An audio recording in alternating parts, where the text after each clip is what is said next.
خی گەورە سڵاوتان لەبێت بینەرانی بەڕێز و خۆشەویست ڕۆژی دووشەمەی ڕابردوو ئەبوبەکر بەغدادی سەرکردەی داعش دوای 5 ساڵ لە دەرنەکەوتنی ڤیدیۆیەکی بڵاو کردەوە. بڵاوکردنەوەی ئەم ڤیدیۆیە مشت و مڕی زۆری دروست کردەوە و وەقسە لەسەرەوە دەکرێت کە بۆچی لەم کاتەدا ئەم ڤیدیۆیە بڵاو دەکرێتەوە دەرکەوتنەوەی ئەبوبەکر بەغدادی لەم کاتەدا لە قازانجی کێو و بۆ چ مەبەستێکە بۆ قسەکردن لەسەرم پرسە لە سۆدوی سەرەکی میوانداری ئیدریس سوێلی نووسەر و توێژەر هەروە لە شاری هەولێرەوە دکتۆر ئیبراهیم محەممەد مامۆسای زانکۆمان کردووە. سەرەتا راپۆرتێک دەبین دواتر لەگەڵ میوانەکانمان درێژە بەم پرسەدەی. في الحقيقة أن معركة دوجار لە سینەروێکی دیکەدا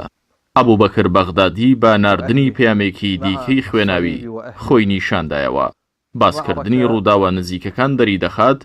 پەیامەکە لە کاتێکی زۆر نزیکدا تۆمارکراوە، بەڵام بە پێچەوانەی استراتیژە ڕاگەیەندراوەکەیان کە کردبوویانە دروشمی بەناو خەلافەتەکەیان کە دەوڵەتەکەیان بەردەوامە و گەشە دەکات بەڕاشکاوی شکستی ئەو استراتیژەی ڕاگەیاند و بۆ پاساوهێنانەوەی شکستەکەش ڕایگەیان کە ئەوان تەنها جیهادیان لەسەرە نەک سەرکەوتن. واتە ئەوان بەس ئەویان لەسەرە کە بستنە وڵات و ناوچە جیاجیەکان و جەنگی تێدا بەرپا بکەن و ملیۆنەها موسڵمان بکەنە قوربانی و شار و شارۆچکە و ئاوەدانیەکان بکەنە وێرانە.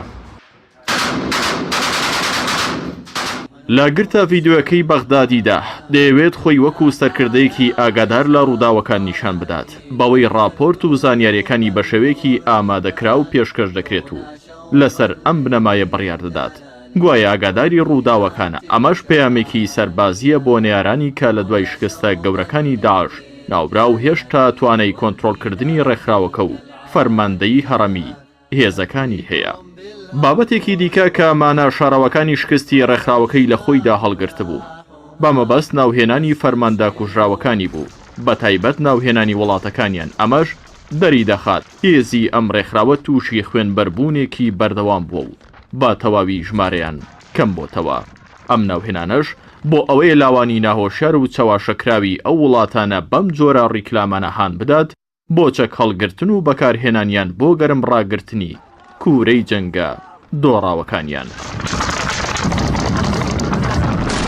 لەم ڤیدیۆیەدا بۆ جارێکی دیکە خزمەتێکی بێوێنەی بە وڵاتە ئیمپریالیستەکان کرد کە دەیان ساڵە بەبێ بیان و جیهانی ئیسلامی و جیهانی سێم وێران دەکەن. ئەویش پەسەندکردنی تەقینەوەکانی سریلانکا و بەیعەت پێدانی لە خۆراسان و بۆرکینا فاسۆ و مالی بوو کە ڕابردووی خوێناوی ئەم ڕێکخراوە نیشانی داوە لە هەر شوێنێک ئەوان بوونی خۆیان ئاشکرا کردەبێت بوونە تەمای ماڵوێرانی و نەهامەتی ئەو شوێنە و خەڵکەکەی. هەروەکو لە سووریا ئاراستەی جەنگی ڕووخاندنی ڕژێمی ئەسەدیان گۆڕی بۆ لێدانی شۆڕشی ڕاستەقینەی گەلی سووریا، واتە ئەوان ئەو هاوکێشەیە ڕێک دەخەن لە هەر شوێنێ ویسترا شۆڕشی ڕزگاری خوازی لە دژی دیکتاتۆران لەناو ببرێت. ئەوەندە بەسە داعش لەو شوێنەدا دەست بەکار بێت لە سووریا شار بە شار و گوند بە گوند هێرشیان کردە سەر ناوچە ئازادکراوەکان و داگیریان کردن و یەکەیەکە ڕادستی ڕژێم و هێزە دوژمنەکانی شۆڕشی سووریایان کردنەوە. ئەمە جگە لە ماڵوێرانی ملیۆنەها خەڵکی سڤیل و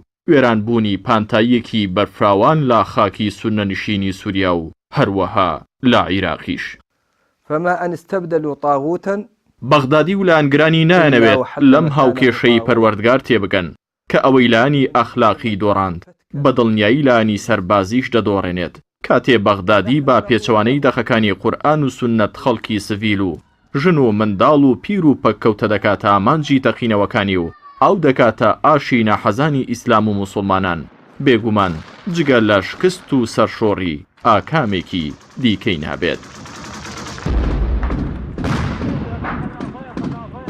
بەغدادی بە ئاشکرا دەڵێت جەنگی ئەوان تەنها بۆ جەنگە و ئامانجیان سەرکەوتن نییە. هیچ کاتێ پێغەمبەری ئیسلام و هاوڵەکانی جەنگی بێ ئامانجیان بەرپان نەکردووە، چونکە جەنگ بۆ دەستخستنی ئامانجێکی سیاسیە. جەنگەکانی داعش جەنگی ناجوامێرانە و دڕندانەشن. بە قسەی بەغدادی لە تۆڵەی دۆڕاندنی باغۆزدا لە سریلانکا تەقینەوەیان ئەنجام داوە. ئەوە لە هیچ بنەمایەکی شەرعی بوونی نییە تۆڵەی کەسێک بخەیتە سەرکەسێکی بێتاوانی دیکە، بە تایبەتی ئەو کەسە ژن و منداڵ و پیر و پەککەوتە و سڤیل و لە ناو کەنیسەدا بێت کە دەیان دەقی پیرۆز داوای پاراستنی ئەو کەنیسە و چ لە خانانە دەکات کە ئەهلی ئاینەکانی دیکە بەکاریان دەهێنن تەنانەت بڕینەوەی دار و وێرانکردنی شوێنی دانیشتوانی سڤیل لە شەڕدا قەدەغەکراوە. سیناریوی دەرکەوتنەوەی بەغدادی ئەو بەرنامەی لە پشتەوەیە کە بەردەوامی بدات بە داگیرکردنی وڵاتانی خۆرهەڵاتی ناوەڕاست و باکووری ئەفریقیا و وێرانکردنیان لەلایەن وڵاتانی ئیمپریالیستەوە. بۆ ئەمەش دەکرێت بەغدادی هەمان ئەو کاراکتەرە بێت کە پێشتر محەممەد بن سەلمان با میدیای ئەمریکای ڕاگەیان کە یارمەتیدانی بۆ توندڕەوان و تیرۆرستان با فەرمانی دەستگای هەواڵگری وڵاتە گرتوەکانی ئەمریکا بوو و ئەوان خۆسەرانە ئەم کارەیان نەکردووە.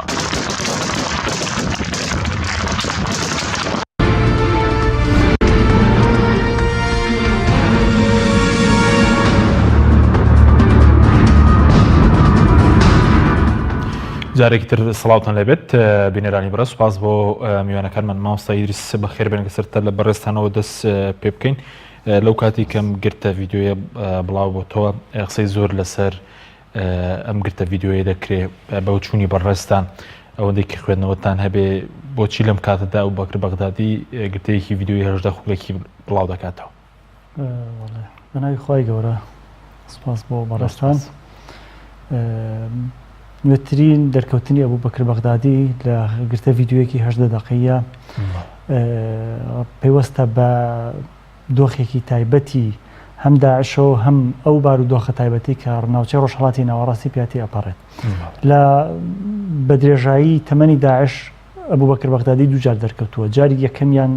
ئەوە بوو کە لە مووسڵ دەرکەوت لە 2014 ڕاگەاندنی خلافەتەکەی بوو. ئەم جارەشیان کە دەرکەوت کۆمەڵێک ئاماژە و خوێندنەوەی زۆر و جیاوازی بۆ ئەکرێت. ڕەنگە بەشێک لەو دەرکەوتنەی ئەم جارەی ئەوە بێت پەیامێک بێت بۆ شوێنکەوتوەکانی کە هێشتا هەرچەندە دوای ئەوەی لەسەر ئەرزی واقع داعش تووشی شتێک شکانێکی سەربازی گەورە بوو بەڵام ئەم ئەیهوێت دە ڕێگەم گرتە ڤیددیۆ پەیامێک با بە شوێنکەوتوەکانی خۆی و لایەنگرانیکەوە ئەم هێستا زیندووە و ئەم کەسی یەکەمی ئەو دەوڵەتەیە کە هەرچەند پاشێ زەوی بەدەستەوە نییە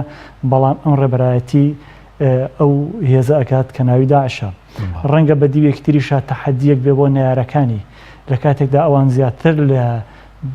20 جار هەواڵی کوشژان و برینداربوونی ئەبوو بەکر بەغدادیان بڵاو کردوتەوە ئەمریکیەکان و ڕووسەکان و هاوپەیمانەکانیان بەڵام ئەم لەم ڤیددیۆیەدا دەرەکەوێت بە تەندروستێکی باشەوانە ئەمە جۆرێکە لە تەحەدیکردن کە ئەبوو بەکر بەغدادی ماوە هەموو ئەوانەی کە لە ڕابردووە ئەوتراوە دەربارەی برینداربوون و پێکانی ئەو بە هەڵە بە زانیاری نادروست بوون یان هەڵایەکی میدیایی بوون. لەلایەکی ترەوە جارێکی تر ئەم هەوێت ئەو پەیامە باتەوە بە کۆی گشتی هێزە جیهادیەکانی لە گۆڕەپانی ڕۆژهەڵاتی ناوەڕاستان کە ئەم جارێکی تر ئەتوانێت ئیدارەی قۆناغی داهاتوو بکات ئەوە ئەمە کە ڕێبەرایەتی ئەو سیراعە کات چکاو لە خیتابەکەی خۆیان جیهانی جارێکتر دابش کردوانێ بۆ جیهانی کوفر و ئیسلام و خۆشی وەکو نوێنەری جیهانی ئیسلامەکەی کە خۆی قەناعەتی پێیەتی ناساندوو کە ئەو ڕێبەرایەتی ئەکات. بەڵێ بەس هیچ خوێندنەوە هەبوو ینی ئەمە دەرەکەوێت کە لە شوێنێکە لە ڕووی جلوبەرگ و لە ڕووی مەسەرەن ئەو دۆشک و سەرین و ئەوانەی کە لەگەڵ ئەو کەسانە جلوبەرگانی کە لە دەوروبەری دەرکەوتون هیچ ئاماژەیەک لەسەرەوە ئاماژە و خوێندنەوەی زۆر بۆ ئەو لایەنەی کراوە لە سەرتاگەر لە جلوبەرگەکەەوە سیر بکەین ئەو جۆرە جلوبەرگەی لە بەریایەتی ئەو جۆرە جلوبەرگەیە کە لە ناوچەکانی ڕۆژ ئاوای عێراق لە هۆزەکانی بینی سووریا و عێراق لەو ناوچەیە باوە لە ڕوویەکی ترۆ جلەکەی ئەستورە جلی زستانەیە بۆیە ئەوانەی سەرنجیان لێ داواڵێن ڕەنگە ئەمە لە ناوچەیەکانی شتەجێ بێت ئەم تۆمارە ڤیددیۆیە کراوە چەند تاریخەکەی ڕوون نیە بەست ڕەنگە لە ناوچەیەکا بێ ناوچەیەکی سارد بێ لە بەرەوەی جلەکانی ئەستورە جۆری دانیشتنەکەش و ئەو پۆش ئەو ڕاخەرەی کە لەسەری دانیشتووە ئەو جۆرە قماشە شارەزانەڵەن ئەوە لە حمص هەیە لە ناوچەکان لە سووریا لەبەرەوە لەم ڕۆژوەڵەن پێچێت ئەم دانیشتە ئەم شوێنێک کە بەغدادی لێ دەرکەوتووە هەر لەو ناوچانە بێت دوو شوێن زۆرتر قسەی لەسەرە کە ڕەنگە وەکو گریمانە تەوان یەکێک ناوچەکانی تەلعفەر کە ئەگەری هەیە هەم ناوچەیەکی ساردە و ئەم لە شنگال ئەمە لەوێ ئەم تۆمارە ڤیددیو تۆمارکرابێ بەشێکترڵێن لە ناوچەی شەدادیە تۆمارکرابێت لەکوێ لە شەدادیە لە نێوان عراق و سووریا لە ناوچەی بیابانەکان ئەم بۆ چوونانە هەیە بۆ چوونی تریش هەیە هەڵبەتە بەڵام دانیشتنی ئەو کەسانەش یان ئەو جلوبەرگانەی کە بە دەوریەوە دانیشتون جۆری پۆشاکەکانیان ئەو جۆرە پۆشاکەیەکە لە نێوان هۆزە عەرەبەکانی بینی سووریا و عێراقا باوە بیپۆشن بەڵام کەسێک دەرەکەوێت کە هەندێک فیل هەندێک مەلەفا دەخاتە بەردەستی ئەو کەسە پۆشاکەکەی پۆشاکی ئەوەیە کە سعودیەکانی پۆشن ئەمەیان بەڵی سەبارەت بە ڕوخساری ینی ئەوە مەسەلەن ڕیشوانەی پێچێک کە خۆی لە بەرەکانی جەنگ بوو بێت بەڵێ سەبارەت بە ڕوخساری ئەم کەسایەتیەش زۆرتر قسە لەسەر ئەوە ئەکرێت ئەم لە کاتێکدا دەوڵەتەکەی لەسەر ئەرزی واقع لە شەڕێکی درێژخایانی چەند ساڵەیە بوو شوێن کەوتەکانی لە شەڕێکی دەستەوێ خەیە بوون لەگەڵ نارەکانیان بەڵام ئەم هیچ شوێنەوارێکی ماندووبوونی پێوە دیار نییە بەڵکو بە ڕوخساری ئاوا دەرەکەوێت لە خۆشگوزەرانیا بووبێ ڕیشی خەنە کردووە جەستەی قەڵەوتر لە جاری پێشوو دەرکەوتە لە 2014 دەرکەوت بەراورد بە 2014 ئێستا قەڵەوترە ئەمانەش ئاماژەیە بۆی کە ڕەنگە خەلیفەکەی داعش لە جیاتی ئەوەی لە بەرەکانی شەڕوبێ لە شوێنێکی زۆر ئاسوودە و خۆشگوزارانە ژیان سوپاسم دواتر دەگەرم لای ڕوخسەرە سەرەوە دەکەین کە دەرکەوتنەوەی لەم کاتە لە قازان جیکەیە ئەگەر بچینە لای دکتۆر ئیبراهیم دکتۆر زۆر سوپاس بۆ بەشداریتان لە بەرنامەکەمانە دەمەوێت سەرنجی بەڕێزیشت بزانم سەبارەت بە بڵاوکردنەوەی ئەم ڤیددیۆ لەم تەوقیتەدا بەڕێزت چی لێ دەخوێنیتەوە؟ بنایخوای گەورەی مهرەبان سڵاو بۆ بەڕێستان بۆ بینەرانی کەناڵ ئاسمانی پەیام و بۆ میوانە بەڕێزەکەشتان ئەڵبەت قسەکردن لەسەرم گردە ڤیددیۆ بەڕاستی زۆر ڕاهەندی هەیە زۆر لایانی هەیە کە دەبێت لێ کۆڵنەوەی جدی لەسەر بکرێەوە پێم وایە هەم بە شێوەیەکی قوڵی دەبێت تەماشا لەم بابەتە بکەینەوە هەم نابێت لەو شێواز دەرکەوتنەوە ئەوانەی کە داعش با بڵێن خەلیفەکەی داعش خۆی ناوناوە خەلیفە بەناوی خەلیفەوە خۆی دەرەکات وا تێپەڕ بکات کە شتێکی هەروە سادە بوو مەسەنە بۆ نمونە کە باز لە شێوازی جلوبەرگ و باز لە شێواز دانیشتن و باز لە ئەو مەلەفان ئەکرێت کە بەدەستیەوە بۆ باز لە تەوقیتەکەی دەکرێت بەڕاستی دەبێمانە جێبێڵنی بۆ خەڵکی مختص کە قسەی لەسەر بکات و من هیچ کۆمنتێکم نیە لەسەر ئەو بابەتانە بەتایبەتی لەسەر شێوازی چونکە من متابعەم کردو بەڕاستی لەسەر لە میدیاکانی غەرب باز لە زۆر شتەکەن کە ئێستا میوانە بەڕێزەکەشتان باسی کرد بەڵام ئەوانە دەبێت ناوەندی دراسی باسیکەن و فعلا دەبێت دیراسی لەسەر بکرێ نابێت مەسەڵەن تەحلیلی من بێ من تەحلیلێک دەتوانم لە ڕۆیەکی ترەوە بیکەم و ئەو ڕۆژی کە من باسی لەکەم بەڕاستی ئەوەیە کە لێکەوتەکانی ئەم گرتە ڤیددیۆیە چییە لێکەوتەی چی دەبێت بۆ سەر ئاسی ناوخۆیی و بە ئاسی ئیقلیمی لە ناوچەکە و ئەو ئێستاش ناوچەکە بە قۆناغێکی زۆر هەسارەت هێتە بەڕێوە هەروەها لەسەر ئاسی جیهانی ئەگەر بێن سیر بکەن دەبین لەسەر ئاسی جیهانی ئەم ڕێکخراوە و ڕێکخراوێکی جیهانی خۆی ناساندووە و فعلا یەکێک لەو دەرکەوتنانی لەم کاتا ئەوەیە کە جیهان وای هەست دەکرد بە تایبەتی ترامپ و پۆتین و ئەوانەی تریش و هەمویان وان هەست دەکرد ئەگەر ئەو بەکر بەغدادی نەکوژرا بێت فعلا ئەوەندە بریندار بۆ کە ناتوانێت ئیدارەی سیڕاعەکان بکە و ئیدارەی ئەو گروپە بکە و ئەمە لەلایەک تریشەوە دەرکەوتنەکەی بۆ بووکەوە هیچ کەسێکی تر لە جیهانی ئیسلامی و هیچ کەسێکی تر لە ناوچەکە وا خۆی پیشان نەدا کە بێتە جێگرەوەی داعش بۆی لە داهاتوودا سیڕاعەکان بە ئاراستەیەک بێت کە ئەو پشتگوێ بخرێ و وا دەربخرێت کە ئەو لە ساحەکەدا نەما و مامەڵەیەکی تر لەگەڵ واقعەکەدا بکرێت چونکە زۆر تاکید دەکرایەوە کە ئەم کابرایان لایەن ئەمریکەکانەوە قەسف کراوە و یا لایەن لایەن ڕووسیەکانەوە کوژراوە ئەمە لەسەر ئاسی جیهانی با بڵێن ئەم معادلەیە دەخوێنێتەوە چونکە وەکو هێزێکی جیهانی خۆی پیشانەدا ئێستاش کە ئەگەر دیقەت بێت لە قسەکان یا باسی ئەفریقی ئاگا باسی سریلانکا ئاکا باسی فەڕەنسا ئاکا باسی خۆراواکە باسی ئەنی سووریا ئاکا لە شۆڕی باوەز ئەمانە سێرەکی هەموو خیتابەکانی لەم ڕوانەوە وەکو هێزێکی جیهانی خۆی پیشانەدا بوویکەوە لەسەر ئاسی جیهانی لێکەوتەکانیشی ببینێ بۆ نمونە باسی فەڕەنساکە خۆ مسلمانانی فەڕەنسا دوایم گردە ڤیددیۆیە فعلا فۆکسی فەڕەنسیەکان زیاتر بێت لەسەر مسلمانەکان ئەوانەی کە تێبینیان لەسەر لەلایەن دەستگا سیخورەکانی مەسەن فەڕەنسا یا بەریتانیا ئەمریکا یا ئەو وڵاتانی تریشەوە و هەروەها ئەبێ ئێمە ئەوە چاک بزانین کە ئێستا ناوچەکەی ئێمە بە قۆناغێکی زۆر سەختا تێپەڕەکە بە تایبەتی دوای ئەوەی جەزائیر دوای ئەوەی سوودان دوای ئەوەی کە ئێستا لە سووریا دەبێت قۆناغێکی نوێ خەریکە مەسەلەن دێتە بوون و هەروەها ئەوەی کە سوعودی ساگەوتوە قۆناغێکی نوێ و ئەم کۆمەڵێک لەم بابەتانە هەن بەڕاستی و عێراق و ئەم ئەمانە و تورکیا مەسەلەن گەر سێری بکەیت یەکێک لەو مەلەفانەی کە زۆر ئەوانەی غەربی مەسەلەن باسەکەن کە فعلا یەکێک لەو مەلەفانەی کە زۆر فۆکەسیان خاتە سەر بەغدادی ئەوەیە کە مەلەفی تورکیایە یعنی تورکیا سیاسەتی خۆی بەرامبەر بە داعش گۆڕیوە لەوە چێت ئەو بەکر بەغدادی بێ لە ڕێگەیەمەوە پەیامە بدا بە تورکیا ئەگەر بێت و ئێوە ئەو هەموو زەختەکە لەگەڵ ئێمە دەیکەن بۆەوەی کەوا چونکە تورکیا پێشتر ڕێڕەوێک بۆ گواستنەوەی داعشەکان بۆ گواستنەوەی بۆ هاتوچۆ لەو سنوورا بۆکو ئاسانتر بێت چونکە خەڵکێک لە ئەوروپاوە لە شوێنی ترەوە بە تورکیا زوودر دەگەیشتە سووریا و لای داعش و لەم ناوەندەدا دەبێ مەسەن بیری لەوە کردبێتەوە کە فعلا یاریەکی ئیقلیمیش بکە یاریەکی ئیقلیمی بکە بۆیکەوە لێکەوتی ئیقلیمیشی هەبی ئەم خطابی ئەو وای خۆی مەسەن وا پیشاندا من ژوای لێ دەخوێنمەوە و هەروە بۆ ئاسی ناوخۆیی ئەوەی پیشاندا بۆ عێراق و بۆ سووریا بۆ شوێنێکی تریش کە فعلا بۆ شایەکی ئەمنی قوڵ هەیە و فعلا دەبێت هێز ئەمنیەکان ئەمە زۆر باش لە بەرچاو بگرن کە لەسەر ئاسی ناوخۆی و لەسەر ئاسی عێراق بە تایبەتی مەترسی داعش هەیە و ئەمەش لە چ کاتێکە لەو کاتایە کە هێزە شیعەکانی عێراق بەنیازن کە ئەمریکیەکان هێزەکانی تریژ ئەوانەی کە لە پێی دەنن US Led Coalition واتە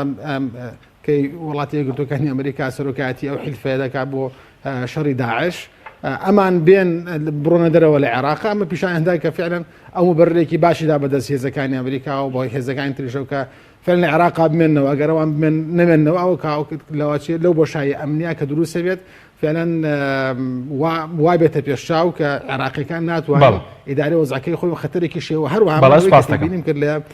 لە زۆر راپۆرتەکانە ئاماژیان بە ڕێژمارێکی زۆری داعش کرد کە وجودی هێشتا ئەم کابرایە مەسەن ئیدارەیەدا بەڵێ سوپاس دەکەم دواتە ڕێمەوە لای بەڕێزت دکتۆر ماوسا بگەڕێمەوە لای بەڕێزت بەر لەوەی کە بچینە سەرەوەی کە گرتە ڤیدیۆ لە قازانجی کێ زۆر خوێندنەوەش دەکرێت سەبارەت بە و چەکەی کە لە تەنیشت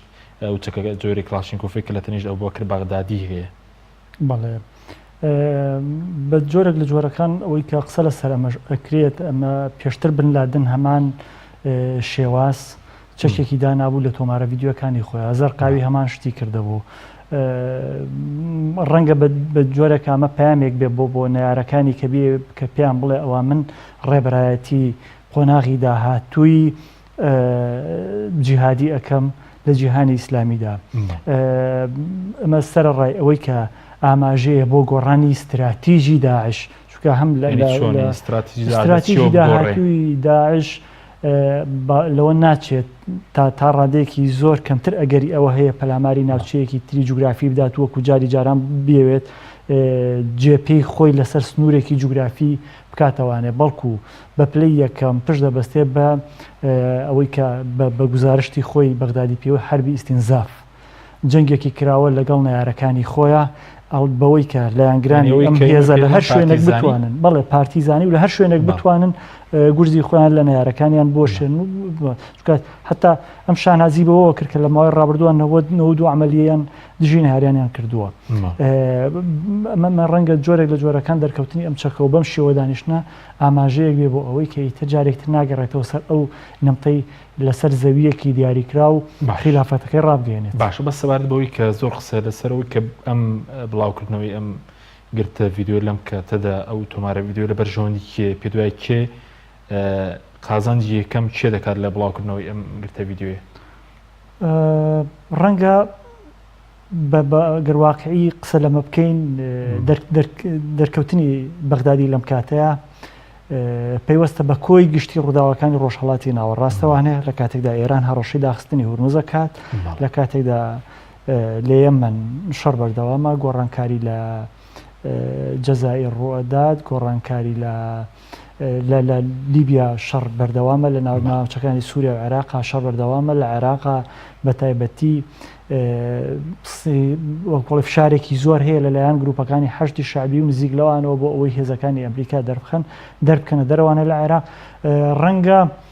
قسەکە لێرە جارێکتر بە جۆرێکتر بکرێتەوە کەوەی کێ سوودمەند ئەبێت کێ ئەتوانێت تەوزیفی ئەوە بکات ئەم دەرکەوتنەی بەغدادی لە بەرژەوەندی خۆی بشکێنێتەوەوانە بە بڕای من یەکێک لەوانەی کە زۆر ئەتوانێت ئەمە تەوزیف بکات بەکاری بێنێ ئەمریکەکان ینی ئەو زیاتر ئەمریکا خازانجی زۆر دەکات بە بڕای من تەوزیفی ئەکات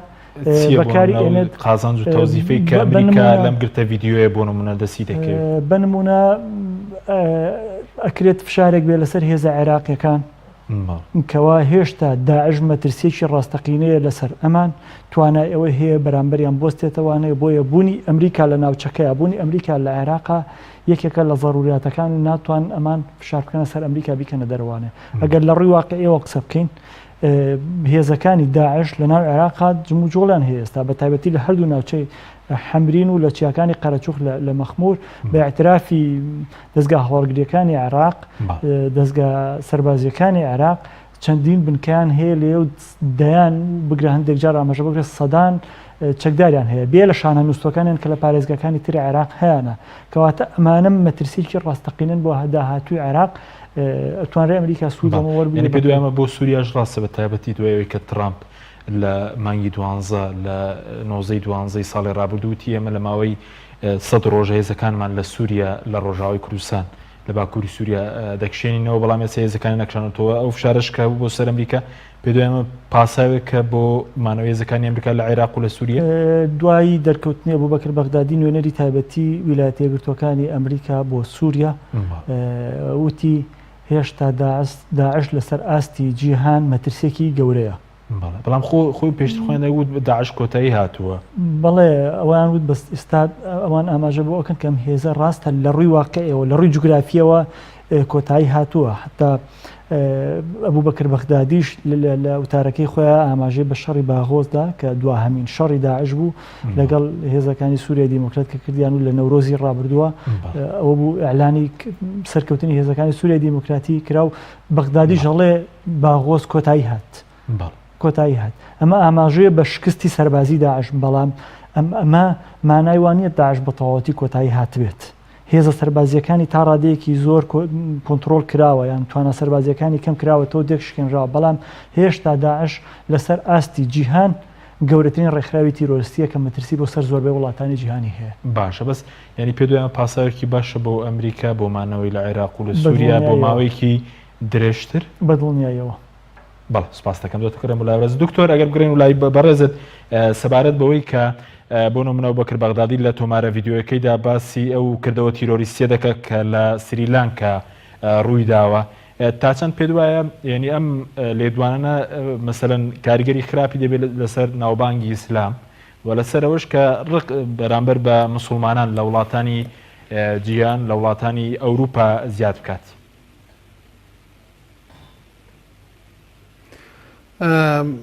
وڵای ئەوەی جێگەی سەرنجە ئەو لە سووریا تێکشکاوە لە باهۆز تێکشکاوە لە عێراق تێکشکاوە لەم ناوچەی تێکشکاوە مەسەلەن باسی هینەکات باسی سریلانکا کە مەسەلەن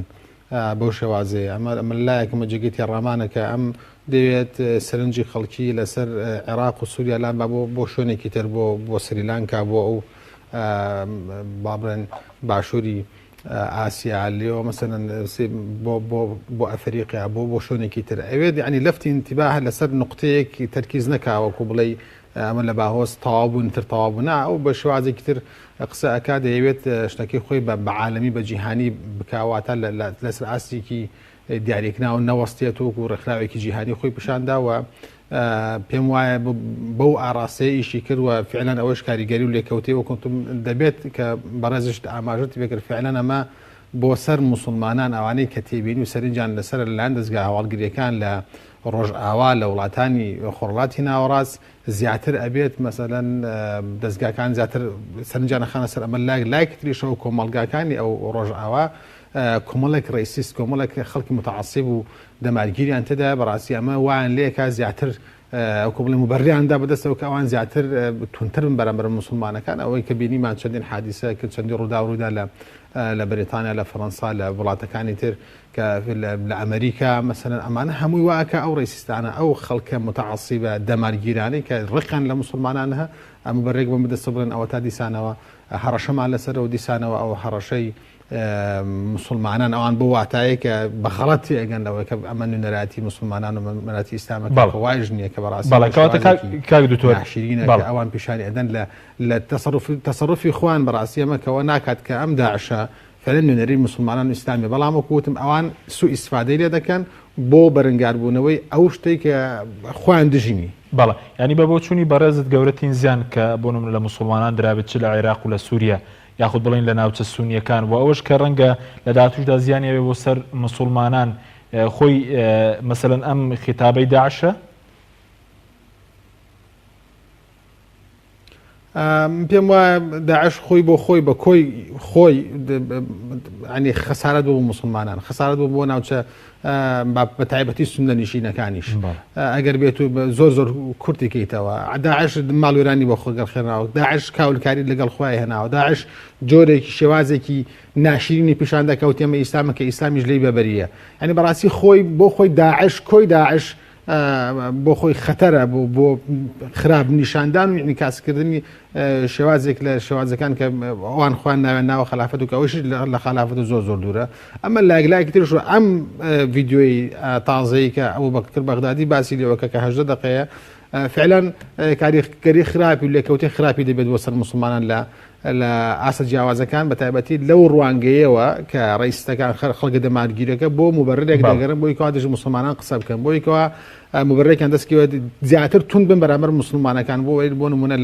لە ڕۆژئاوا لە وڵاتێکی گۆ فەڕەنسا بەریتانیا ئەمریکا بڵێن ئەوەتانە دیسانەوە ئەوان ئاوا باز لە ئێمە دەکەن ئاوا مەترسین بۆ سەر ئێمە ئاوا هەڕەشە لە ئێمە دەکەن و ئەمانش فعلا نوێنەراتی ئەوان دەکەن و ئێمە دژاتیان دەوەسینەوە و دووریش نییە مەسەنەن شتیش ڕووبدا لەو بابانەوە چونکە ڕوویداوە لە پێشوا مەسەنەن کابرا بەساری خۆکردن ناو مسلمانان لە کاتی نوێژی تەراوی مەسەنەن شەوان مەسەن بەساریەکە و داوێتی لە کۆمەڵە مسلمان ئەمانە هەمووی دەلالەتە لەسەرەوەی کە ئەوان مبەرریان لەکەوت وەکوتم لێکەوتەی لەسەر ئاسی گیان ئەمە لێکەوتەیە یەکێک لە لێکەوتەکانی ئەمەیە مەسەنەن فعلەن خەڵکی زەرمەند دەوێت بەدەستیەوەی کەەوە ئەم خۆتابدا لەم کاتا کە من بەرەو بانگی من ڕەمەزانیش دەڕۆن و مسلمانان زیاتر دەرەکەون لە ئەوروپا ئەوەی کە شارەزای بێت چوو بدە دەرەوە دەزانێت لە مانگی ڕەمەزانە مسلمانان زیاتر دەردەکەون بە شەوان دەچن بۆ تەراویح مەسەلەن زیاتر لە مزگەوتەکان ئاکۆ دەبنەوە ئەمە بەڕاستی ئەمە کاریگەری خراپی دەبێت وەکوتم لەسەر ئاسی جیهان و لەسەر ئاسی ئیقلیمیش فعلەن کاریگەری خراپی دەبێت دۆناڵد ترامپ دەیەوێت ئیخوان مسلمین بخاتە لەسی ئیرهابەوە چ جای مەسەلەن خەڵکێک مەسەلەن ئەگەر وابێکەوە بێتە چوارچێوە و پانتایی بۆ کارکردنی ئیسلامی بەڕاستی زۆر بەرتەسکەی بێتەوە ئەگەر بێت و ئەوەی ترامپ ڕاست بێت هەوڵ بدات کە ئیخوان مسلمین بخاتە لیستی تیرۆرەوە کە ئەمەش مەسەلەن وەکو بڵێ لەوچی هەیە هاوکاری بکە مەسەلەن نێکێنەوە بەڕەکان بێ و هەروەها ئەو بارودۆخەشی کە ئێستا مەسەلەن کە ترامپ دەیەوێت پلانێکی تر بۆ خوڕاتی ناوڕازدا بنێ لە دەربارەی فەڵەستین و دەربارەی ئیسرائیل و ئەو بارودۆخی کە تازە لە خوڕاتی ناوڕازە لەوجە سیاغەیەکی نوێی سیاستی ئەمریکا لە خوڕاتی ناوڕاز ببینی. بەڵێ سوپاس دەکەین دکتۆر بەڵێ بینەرانی بەڕێز ناوبڕێکمان هەیە دوای ناوبڕەکە دەگەڕێنە وڵاتان لەگەڵمان بمێنەوە.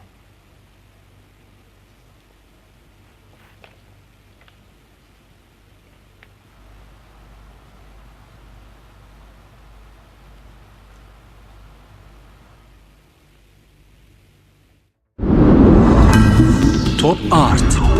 تاکە بریکاری تۆڕی میدیایی کۆمەڵ بۆ دروستکردن و بڵاوکردنەوەی ڕیکلام. تۆپ ئارت. کارگەی شیرەمەنی هالە تۆ بە دوای ماستی خاوێن و تەندروست تا دەگەڕێیت ئێمەش حالەت پێشکەش دەکەین. هالە بە ئامەری ئۆتۆماتیک بەرهەمەهێنرێت. هالە بە خۆشترین تاموچێژی نەبراوەی ماست و دۆ ماستا و سفرە و خوانەکانتان دەڕازێنێتەوە. بەرهەمەکانی هالە لەژێر چاودێری تەندروستیدا و لە تاقیگەی تایبەتی خۆیدا پشکنینی بۆ دەکرێت. هالە بە ئۆتۆمبیلی سارسکەرەوە بەرهەمەکانی دەگەیەنێتە کڕیارانی لە سەرجەم شار و شارڕوچکەکان. هالە بەرهەمێکی ناوخۆیە و زامنی پاراستنی تەندروستی ئێوەیە. ماستی هالە تەندروست و تازە. ناونیشان سلێمانی ڕێگای گشتی تاسلوجا پشت بەنزینخانەی مژدە. کارگەی شیرەمەنی هالە. ئایا تا ئێستا بیرت لەوە کردوتەوە کە ئینتەرنێتێکی بێسنوور بەکاربێنیت یان بیرت لەوە کردوتەوە کە بۆ هەفتەیەک یان 2 هەفتە ئینتەرنێتی بێسنوور بەکاربێنی سەرەڕای هەموو ئەمانە تا ئێستا بیرت لەوە کردوتەوە کە بۆ یاریە ئەلکترۆنیەکان ئینتەرنێتی بێسنوور بەکاربێنیت بێگومان نەخێر فانسی نێت هەموو ئەم کێشانەت بۆ چارەسەر دەکات تۆش دەتوانیت بۆ ماوەی هەفتەیەک یان 2 هەفتە یان مانگێک بەردەوام بێسنوور لەگەڵمان بیت ئێستا خزمەتگوزاریەکانمان لەم شوێنانە بەردەستە سلەیمانی شارباژێر شارە زوور هەڵەبجە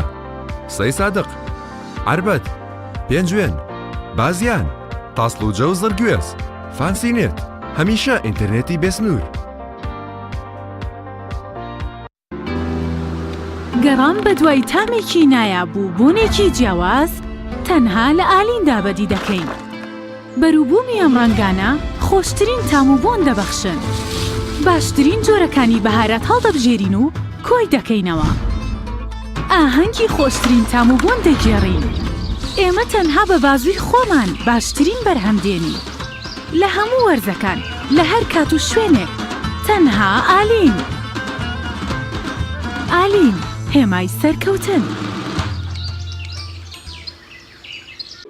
خوانێکی تایبەت لەگەڵ ڤیتا تاقیب کەرەوە پێشکەشی خێزان و ئازیزانتی بکە ڕۆنی ڤیتا لە ڕووەکی سروشتی بەرهەمدێت و پێکهاتەکەی چەوریە زیان بەخشەکانی تێدا نییە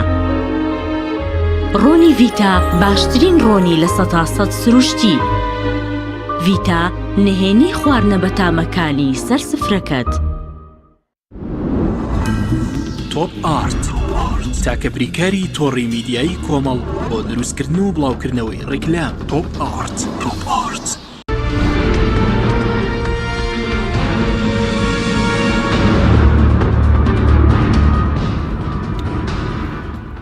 جارێکی تر سڵاوتان لەبێت بینێرانی بەڕێز مامۆستای دەست بکەرمەوە لە بەڕێز سەبارەت بەو پێیامە ڤیدیۆیە کە بەڕێز وزتت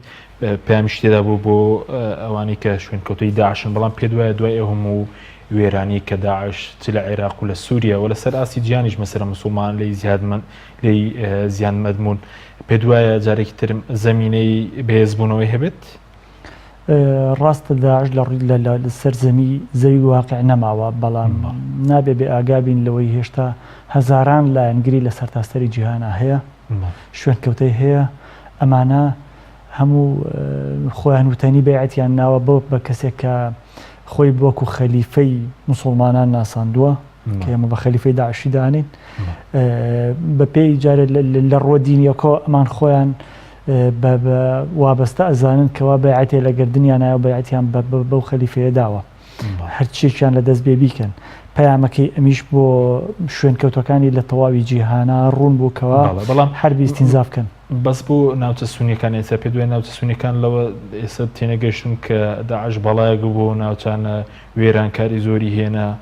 مەسەلەن ئێستا زەمینەیەوەی ماوە جارێکی تر مەسەلەن سەر هەڵبداتەوە ئەو زەمینەی کە داعش تیایدا سەری هەڵدا بەر لە 2014 و هاتنی بۆ ناوچەکانی سونە نشینەکان بە شێوەیەکی ڕێژەی هەمان زەمینەی ئێستا بوونی هەیە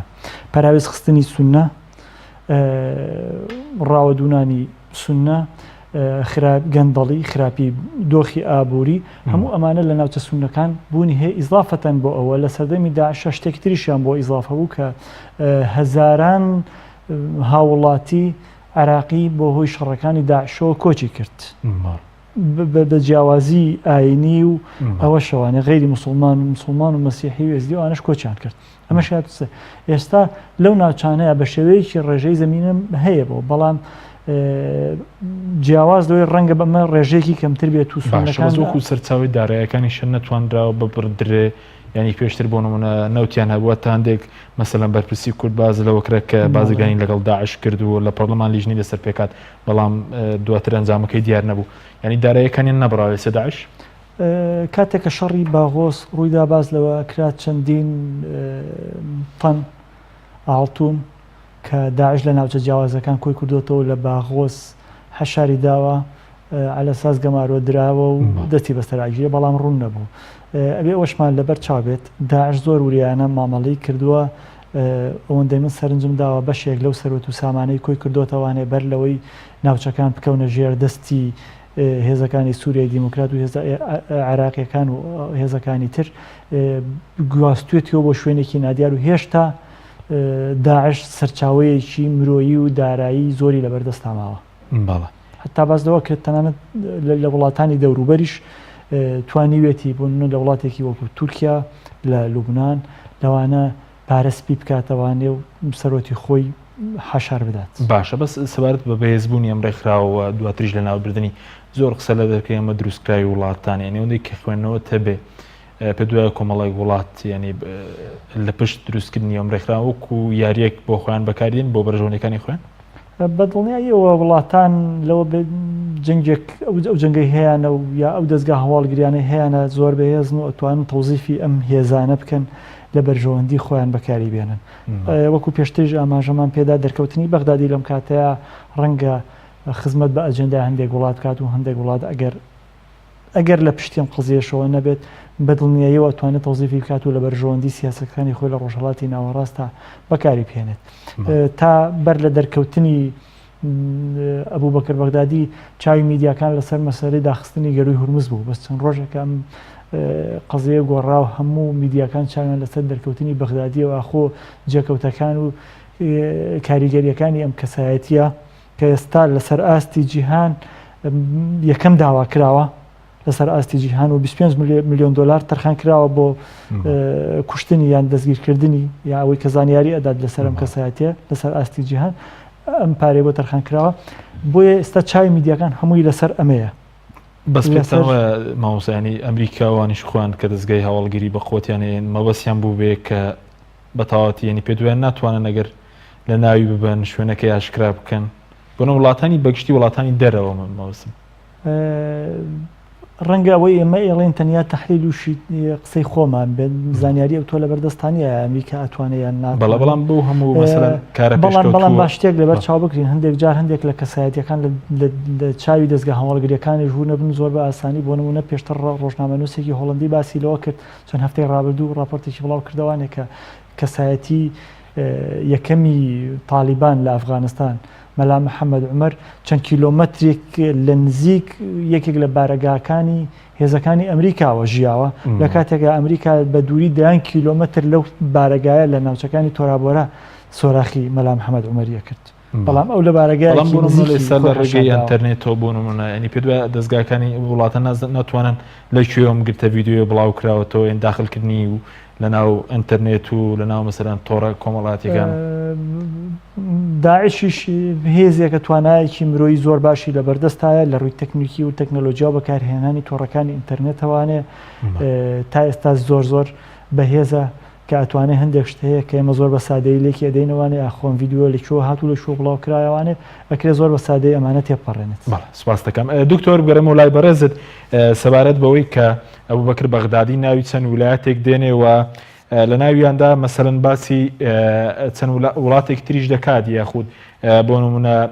تورکیا نازانم یێمەنە قەوقازە کۆمەڵە وڵاتی ئەفریقیەوە ڕەنگە باسی مالیش دەکات پێ دوایە ئەم گوتارانی تا چەندە لە خزمەتی وڵاتانەدایە کە دەیانێت مەسەر لە ڕۆژهەڵاتی ناوەڕاست بمێنەوە یاخود بۆ من لە ئەفریقاوەی کە ئەم دژایەتی بۆ فەڕەنسا کە ئێستا فەڕەنسا خۆی بوونی سەربازی هەیە لە ماری تا چەندە لە بەرژەوەندی مانەوەی ئەوانیشە ئەم گوتارە.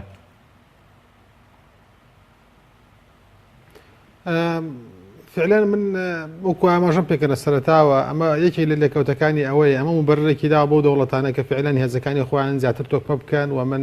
چەند ڕۆژی ڕابردوو کەسێکی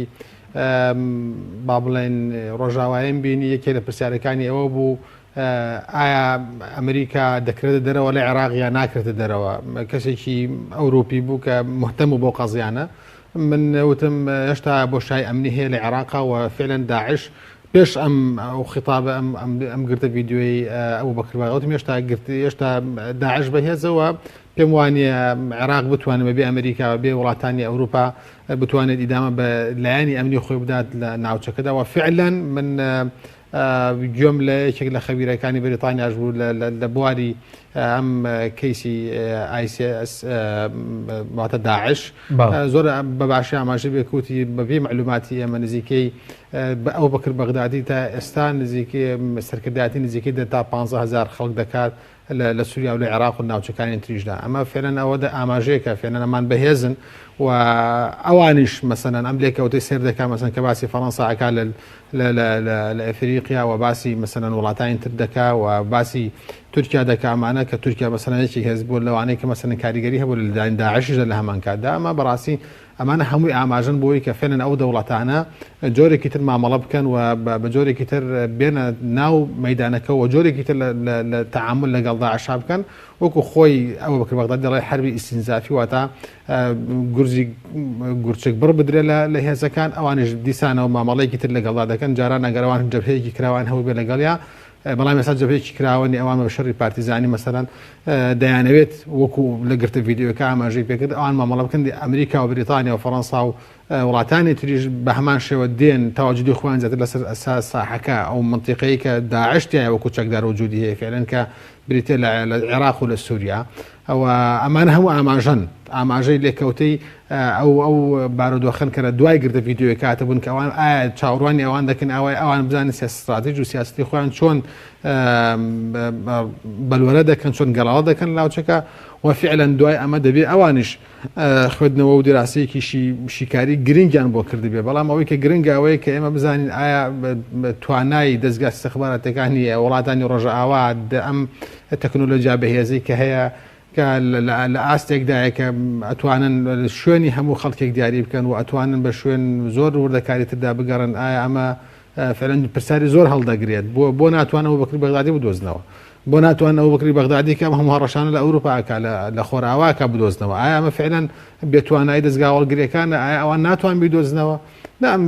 من دڵنیام لەوەی ئاستی تەکنۆلۆژی ئاستی پێشکەوتنی ئەوان لەوە تێپەڕی کردو کە نەتوان بەغدادی بدۆزنەوە بەڵام دیارە بەس دکتۆر شێوازی مامەڵەکردنی بەغدادی کە خۆی کەم دەرەخات لە 5 ساڵە لە 5 ساڵە مەسەلەن دوو گردە ڤیدیۆی هەیە باشێکیان لە مووسڵ و ئێسا ئەوەی تریشانە یعنی بەڕاستی ئەمە هەمووی جێگەی گومان و جێگەی پرسیارە کە فعلا من قەناعەتی خۆم و ئەو تەکنۆلۆژیا پێشکەوتوی کە ئێستا هەیە لەوە تێپەڕی کردووە کە نەتوان بەغدادی بدۆزن باشە بەس دکتۆر بەڵام بۆ نایدۆزنەوە نازانم یعنی بۆ ئەوەی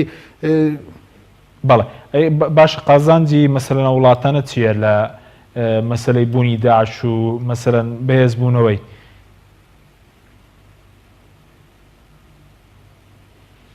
من ناڵێم ئەوان قازانجان لە بەهێزبوونەوە یان لە بەهێزبوونەوە داعشا هەیە من ئەڵێم ئەمە لێکەوتەی هەیە ئەم لێکەوتانەی داعش واکە ئەمریکا لە عێراق بمێنێتەوە واکە فەڕەنسا بمێنێتەوە واکە ئەڵمانیەکان بمێنەوە واکە ڕاوێژکاری ئەم وڵاتان لە عێراق بمێنەوە واکە ئەمریکا چاو بە برارەکە بخشێنێتەوە کە وتی شەڕی داعش کۆتایی هاتۆ لە سووریا هیچ شکمانەوە لەسەر دەڕۆینە دەرەوە دەبێ ئەمانە هەمووی مەسەلەن سیاغەیەکی نوێی پێویستە وەکو ئاماژەم پێکرد لە سیاسەتی نێودەوڵەتی ئەمانە هەمویان مبرراتن بۆ وجودی هێزێکی دەرەکی لە وڵاتێکی تردا و کاتێکە سەدام حوسێن عێراق ون بوو ئەمریکا بەکەمتر لە ساڵێک دۆزیەوە یعنی ئەمە ئاماژ ینی خۆ دزینەوەی با بڵێن سەدام حوسێن یا خۆ دزینەوەی ئەوە بەکر بەغدادی من پێم وانە لە جیاوازیەکی ئەوتوان هەبێ پێم وانە مەسەلەن ئەو بەکر بەغدادی زۆر باشتر خۆشار بێتەوە لە سەدام حوسێن پێم وانە ینی بەڕاستی نازانم یعنی من وەکووتمە پرسیارە لای من وەڵامەکەی لای من نییە بێ مەسەلەن خەڵکێکی مختص لەو وارە بۆ ئەو بەکر بەغدادی نادۆزرێتەوە ئایا بەهێزبوونی داعش لە عێراق خزمەت بە وڵاتی گرتوەکانی ئەمریکاکە فعلا وڵاتی گرتوەکانی ئەمریکا ببوونی بۆ شای ئەمنی لە عێراق وجودیان نەبێت ئێستا جێشێکی سووریا کە لە سووریا گەڕای بەشێکی لە ئەنبارە يعني ئەمە چیەکە ینی ئەو جەشە چێکە لە ئەمبار مەسەن بۆ لە ئەمبارە بۆ لەوەیە ئەسڵەن یعنی ئەم قسانە ئەمریکا بۆ چیەکە لەوێ ئەگەر فعلا خەتەری ئەمنی نەبێت دەبێ بڕاتەوە و شیعەکانش داوای ئەمەیانە کرد و داوای ئەوەکەن کە فعلا ئەمانە بۆچی چوونەوە ینی کاتێکە کە دۆناڵد ترەمپ هاتە عێراق و وتیان 4,000 ئەمریکیان هەیە لە ئەمبارە پرسیاری لای شیعەکان دروست کردیان باشە گەر ئەمانە هێزی خەڵکێک بن خەڵکێک ڕابهێنن ڕاهێنەر بن ئەمە 4,000 ڕاهێنەر چێکە لە عێراق فعلا 4,000 ڕاهێنەر نییە ئەمانە جوندی شەڕکەرنە سەر ئەرز وفعلا لەمانە هەمووی قسەن بۆی کە ئەمریکا بکرێت دەرەوە لە عێراق و ئەمریکایش لە 2023 هاتووە بەڕاستی بۆ نهاتوە لە عێراق بچێتە دەرەوە بۆ هاتووە لە عێراق بمێنێتەوە بۆ هاتووە کە ئەو مەسلحاتن بەرژەوەندانی خۆی لە عێراق بەرجەستەی کات خۆ عێراق لەبەر چاوی کاڵی من و تۆ فلان و فیسار و شیعە و سونە و کوردوەمان نهاتوو عێراقی داگر بەرژەوەندی خۆی لەوێ بێ ئەویش ئەمریکایش لەوێ بەرژەوەندی خۆشی لەوێ نەبێ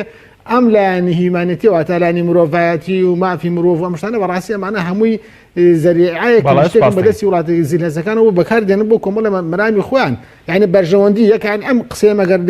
وەکو کۆتا قسە لێ وەربگرن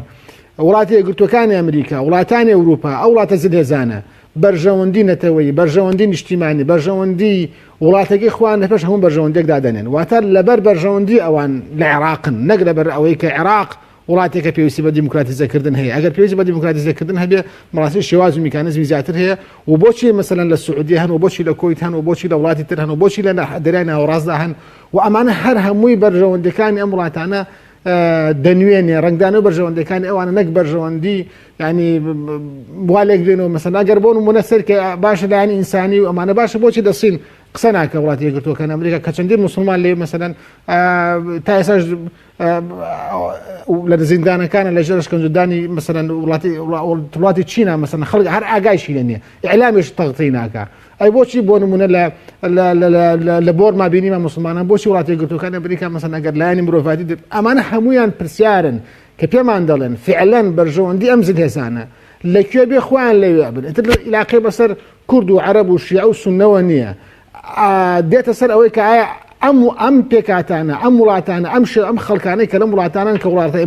ئەمریکا دێ فەڕەنسا دێ ئەڵمانیا دێ چەند ئەگەمانە توانن سیاسەتەکەی خۆیان بەرژەوەندەکانی نەتەوەکەی خۆیان و قسەکەی خۆیان لەگەڵ بوونی ئەوانە لەم وڵاتانە بهێننەوە بگونجن. سپاس دەکەم دکتۆر مامۆستا ئیدریس سەبارەت بەوەی کە بوکر بەغدادی لەگرتە ڤیدیۆکە باسی چەند ویلایەت تێک دەکات بۆنەوە باسی وڵاتانی ئەفریقاش دەکات ینی لەوێش داعش سەری هەڵداوە لە ئەفریقا و ناوچەکە بەڵێ ئێستا لەگەڵەوەیە داعش لە سووریا و عێراق تێک شکاوە لە ناوچەکانی مالی لە ویلایەتی نوێی ڕاگەیاندووە ناوچەی تری کۆنتڕۆڵ کردووە و بەهێز بووە بۆیە بەشێک لە پەیامەکەشی تەنانەت کە باز لە دژایەتی فەڕەنسا و لێدانی فەڕەنساکە پێوەستە بە قزی مالی وەچکار لەوێ هێزەکانی فەڕەنسا بەرەنگاری هێزەکانی داعش بنەوە فەڕەنسا خۆشی سوود لەمە دەبینێ کە بۆ نمونە بۆ ماوەیەکی درێژتر لە مالی بمێنێتەوە دکتۆر ئاماژەی پێکرد ئەوان ئەو وڵاتە زلهێزەکان هەمووی لەسەر ئەساسی بەرژەوەندی نیشتیمانی خۆیان بڕیارە دەنا خۆ بمێننەوانەیە درێژە بە جەنگ بدەن کۆتایی بە جەنگ پێن بەدنایەوە بەرژەوەندەکانی خۆی تەحکوم بۆەکە خۆ بمێنێتەوە یان نامێنێتەوە بەڵام ئەوەی جێی سەرنج ئەوەیە داعش وەکو هێزێکی جیهانی ئێستا خۆی ئەناسێنێت ئەو سەنەدێکی شەرعی بۆ خۆی دروست کردووە پێشتر کە خۆی ناوەڕ خلافەتی ئیسلامی خلافەتی ئیسلامیش گەورەتر لە دەوڵەت و لە ئینتیمای نەتەوەی ئەمە خۆی لەو ئەستای ئەبینێتەوەن ئێستا کە لە ئەرزی واقعا خلافەتەکەی نەماوە خۆی بە گەورەترین نەیاری وڵاتانی غەرب بزانێت لە کتابەکەی دوێنێ جارێکتە و تەرکیزی لەسەر ئەوە کردوانە جیهانی دابش کردوانێ بۆ جیهانی کوفر و ئیسلام سەلیبی و ئیسلام خۆشی بە ممەسیلی جیهانی ئیسلامیەکە ئەزانێت کەسێکە دژایەتی سەرەوەی بۆچی ئەوەندەی کە بەرز ڕەنگە زۆر متابعی بکەی کەمترین مەسەڵەن لێدوانی هەیە بەرامبەر بە ئیسرائیل ئەبوبەکر بەغدادی یاخود بڵێن داعش یاخود جموجۆڵەکانیشان کاتی خۆی لە سووریا بەو ئاراسەیە نەبوو بۆ نمونە ڕۆ ئیسرائیل بێت بەڵێ ئەوە جێشتەرنجە لە ختابەکەی ئەم دوایەیە باسی ئیسرائیلی ناکرد باسی سەلیبیەکان تەرکیزی لەسەر سەلیبیەکان بوو پێشتر لە داعش خیتابی داعش بەگشتی زۆر تەرکیزیان لەسەر شیعە کردەوە بە ڕافیزە ناویانە هێنان بەڵام لەم خیتابێ ئەمە ئەو بابەتەیتیانە بوو نەیوروژان ئەمە جێی سەرنجە ڕەنگە دواتریان شارەزای ئەووارە بتوان شیکاری زۆرتر بۆ قسانەی بەغداد باشە بەس لە ویلایەتەکانە باز دەکرێت ئەو ویلایەتانەی کە ئەو بەکر بەغدادی باسی 12 ویلایەتی دوایە باسی مەلەفی 12 ویلایەت دەخێتە وڵاتانی عەربی تیا بوو بەڵێ بە خەتێک لە خوراسانەوە دەست پێەکە تا وڵاتانی باکووری ئەفریقا تیاتی بەڵام وڵاتانی کەندا و لە ناو ضمنی ئەو ویلایەتانیانە بوو هەرچەند لە ختابەکەی هەندێک ئاماژەی بە سعودیەدا بەڵام لە ضمنی ویلایەتەکانە وڵاتانی کەنداویتیانە باشە زۆر بە کورتی دەبێت چی بکرێ بەوەی کە داعش جارێکتر سەر هەڵاتەوە ڕوبەڕووبوونەوەی داعش جارێکی لە عێراق بوون سووریا بەهێزتر نەبێتەوە کۆتایی هێنانە بەو زمینەی یان دروست نەکردنەوەی ئەو زمینەی کە داعش تیا سەری هەڵدا دروستکردنی دەوڵەتێکی بەهێز کە مافەکانی هاوڵاتیان دەستەوەرکە پەراوێز نەخستنی هیچ پێک هاتەیەک باشترکردنی گوزەرانی ئابووری و هەروەها لە ڕۆدینیەکەشەوە هیچ پاساوێک نەدرێتە دەست داعش بۆ ئەوەی کە بتوانێت تەوزیفی ئاین بکات جارێکی تر بۆ بوونی خۆی لە ناوچەکەدا. دوا قسەشمەوەی کە ئێمەی کورد ئێمە لەو کاتۆ قسە لە سەرەوەکەین چێ سوودمەند دەبێت لەمە بەس ئەبێ ئەم پرسیارەش ڕوبەڕووی بەرپرسانی کورد بکەینەوەانە خۆ کورد چۆن دەتوانێت تەوزیفی ئەم خیتابەی بەغدادی بکات بۆ ئەوەی لە بەرژەوەندی نیشتیمانی کوردستان بەکاری. زۆر سوپاس بۆ بەرەزانی بریس سوێلی نووسەر و توێژەر لە سۆدەی سەرەکی هەروەها لە هەولێرەوە دکتۆر ئیبراهیم محەممەد مامۆستای زانکۆ. سوپاس بۆ بینەرانی بەڕێز، سوپاس بۆ هاوکارانم تا بەرنامێکی دیکە خواتان لەگەڵ.